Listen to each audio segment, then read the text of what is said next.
Les anciens savaient construire les angles droits bien avant Pythagore. Mais leur technique ressemble plus à une recette de cuisine ou d'une potion magique. D'ailleurs, les teneurs de ce secret s'appelaient les arpédonaptés ou les tendeurs de cordes. Le secret est simple. Il suffit de prendre une corde, faire 13 nœuds avec 12 intervalles d'égale distance, puis tendre la corde avec 3 piquets dont un côté à 3 intervalles, l'autre à 4 et le dernier à 5. Et voilà que l'angle droit se trouve entre des côtés de 3 et de 4 intervalles.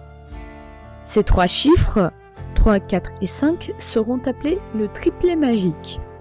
Ce triangle rectangle est appelé le triangle égyptien. Mais comment démontrer le rapport entre ces chiffres? Faisons comme Pythagore a pu le faire pour le démontrer. On prend un intervalle dans le but de faire 13 nœuds pour construire un triangle rectangle de côté 3, 4 et 5. Ensuite, on construit plusieurs petits carrés ayant pour côté l'intervalle. On place un carré entre 2 nœuds et ainsi de suite pour obtenir la longueur des 2 petits côtés du triangle. On prend le nombre de carrés utilisés en longueur de chacun des côtés et on utilise ce même nombre pour la hauteur.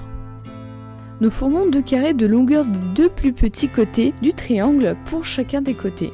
L'un des carrés est constitué de 9 petits carrés et l'autre 16 petits carrés. Et si on déplace les 9 petits carrés du côté 3 et les 16 petits carrés du côté 4, on obtient le plus grand carré du plus grand côté du triangle qui contient 25 petits carrés. On a donc l'aire du carré du plus petit côté plus l'aire du carré du côté moyen égale l'aire du plus grand carré. 9 plus 16 est égal à 25, 3 fois 3 plus 4 fois 4 est égal à 5 fois 5. 3 au carré plus 4 au carré est égal à 5 au carré. En Inde et à Babylone, on trouve la construction d'un angle droit à l'aide d'une corde ayant 31 nœuds et avec un triplet magique 15, 36 et 39 qu'on raccourcira à 5, 12 et 13.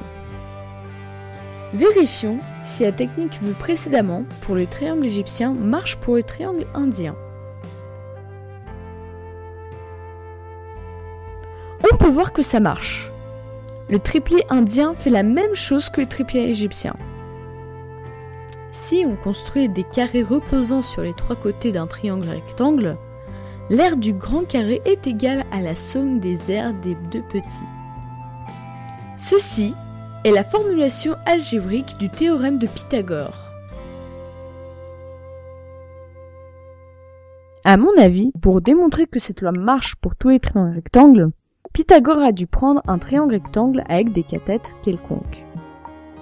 Imaginons qu'il a pris notre triangle indien et placé un 4e clou au 9e nœud du cathète de 12 intervalles.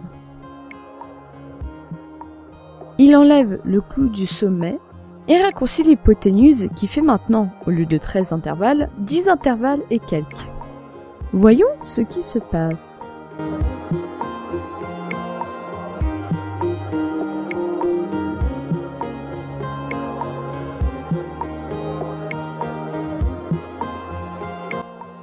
En utilisant les ciseaux, on constate que la somme des aires des 2 carrés construits sur les cathètes est égale à l'aire du carré construit sur l'hypoténuse.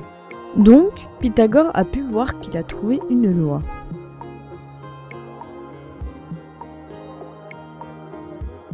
Grâce à cette loi et à mes post-it, je peux vous montrer comment trouver graphiquement le racine carrée des nombres entiers. On prend les post-it carrés et considérons que ses côtés sont égaux à 1. Plions le carré en diagonale pour obtenir une hypoténuse qui sera égale à la racine carrée de 2.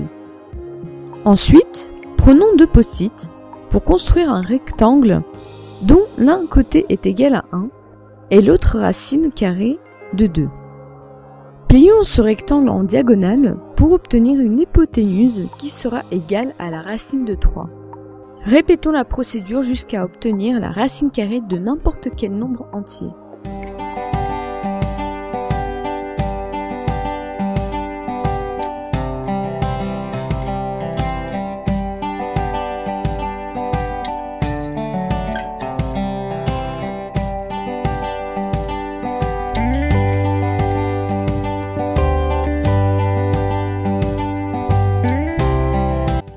sait que l'école de Pythagore a consacré beaucoup de temps pour étudier des figures géométriques régulières et solides.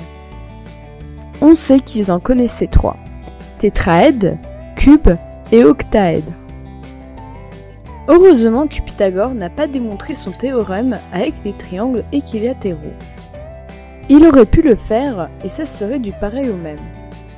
Mais comment aurait-on pu formuler que la somme des aires des triangles équilatéraux construits sur les cathètes est égale à l'aire du triangle équilatéral construit sur l'hypoténuse ?